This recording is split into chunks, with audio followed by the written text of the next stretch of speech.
Okay, a core belief of Mormonism is certainly the centrality and the importance of the Book of Mormon as a revelation given to one man, Joseph Smith, as we discussed in 1830, from an angelic figure, Moroni. Now, let's talk about some issues that may exist within the Book of Mormon, and let's be open to thinking about these issues because they're fairly substantial.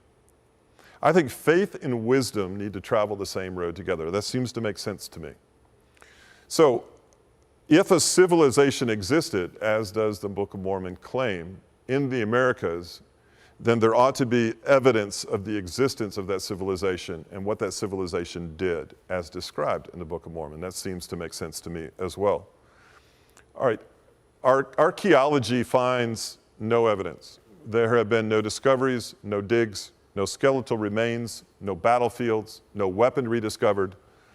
There has been zero archaeological substantiation of the story we find within the Book of Mormon. Zero. The actual hill in which the Book of Mormon tablets are said to be is off limits to archaeological research, for it is controlled by the headquarters of Mormonism. Professors in Brigham Young have asked to research their own faith and have yet been denied opportunity to do so or been dismissed for asking the question. So archaeologically, we have no evidence. Now, cartography, the making and the design and the study of maps. There are no land masses, bodies of water, as described in the Book of Mormon, that match up with the topography and the current maps in the world today. There is no evidence of such land masses, peninsulas, isthmus, any of that existing as are described in the Book of Mormon. Metallurgy, there have been no discovery of any coins. Coins did not come to the Americas until the Europeans brought them. Coins that did come to the Americas when they were initially introduced had no value to the people who lived here. Yet, the Book of Mormon describes a civilization that had such currency. Currency that was introduced to the Americas was used as decorative items more than currency when they were first introduced. That doesn't make sense. Linguistically, the Book of Mormon speaks of a reformed Egyptian type of language, but there's no linguist or scholar anywhere in the world that would substantiate even the existence at any time in history of something called reformed Egyptian language. Horticulturally, there is no plant life and no fauna, nothing in the Americas that substantiates a lot of the plants that are described in the Book of Mormon. Even elephants and horses are described being in these land masses, but there's no evidence archaeologically or historically of those animals being introduced to that area. In fact, not until the late 1600s did horses make their way into the Americas in the manner that they're described in the Book of Mormon.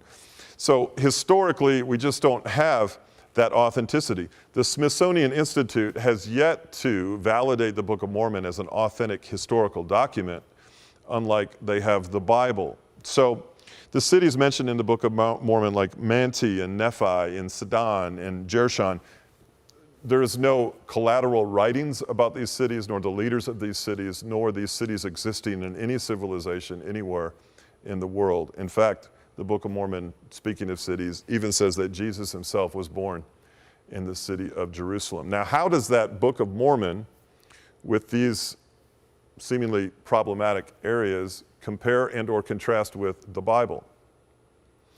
Well, I've been to Israel a number of times. I've stood on Mount Carmel and I've baptized in the River Jordan, and I've been to Nazareth and Cana and Judea, Samaria, and I've been to these areas of the wilderness in Judea.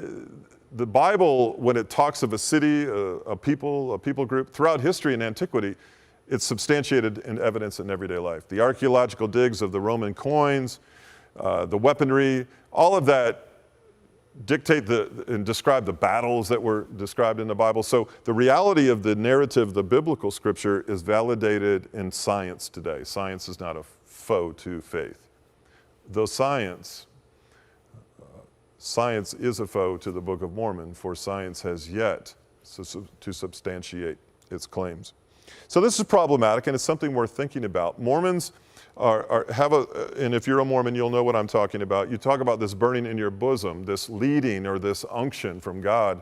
which is a wonderful thing, as does Christianity. But in reality, we cannot be totally subjective about what it is we believe, especially when we're basing not only our life, but our afterlife on the claims of a text that has yet to be substantiated in time and space, in history, and in the lives of people.